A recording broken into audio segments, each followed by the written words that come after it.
محرم الحرام کے مہینے میں سلائی کرنا کیسا ہے؟ ہمارے یہاں کہا جاتا ہے کہ 10 محرم تک کپڑا سلائی نہیں کرنا چاہیے۔ بسم اللہ الرحمن الرحیم۔ الجواب بعون الملک الوہاب۔ دیگر مہینوں کی طرح پورے ماہ محرم الحرام میں بھی کپڑے سلائی کرنا جائز ہے، خواہ پہلے عشرے میں کرے یا کسی اور دن۔ شریعت مطہرہ نے اس سے منع نہیں فرمایا۔ جو منع کرتا ہے شریعت پر جھوٹ باندھتا ہے، اور محرم کی وجہ سے سلائی نہ کرنا سوگ ہے اور سوگ حرام ہے۔ امام اہل سنت امام احمد رضا خان رحمۃ اللہ تعالی علیہ سے سوال ہوا کہ کیا فرماتے ہیں علماء دین و خلیفہ مرسلین مسائل ذیل میں؟ بعض سنت جماعت عشرہ 10 محرم الحرام کو نہ تو دن بھر روٹی پکاتے ہیں اور نہ جھاڑو دیتے ہیں، کہتے ہیں کہ بعد دفن تعزیہ یعنی تعزیہ دفن ہونے کے بعد روٹی پکائی جائے گی۔ ان 10 دن میں کپڑے نہیں اتارتے ہیں،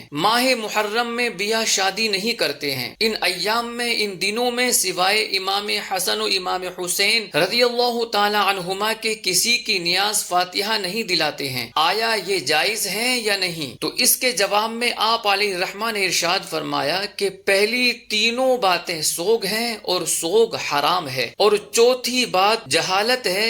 ہر مہینے، ہر تاریخ میں ہر ولی کی نیاز اور ہر مسلمان کی فاتحہ ہو سکتی ہے۔ واللہ اعلم تبارک و تعالی ورسولہ اعلم صلی اللہ علیہ وسلم۔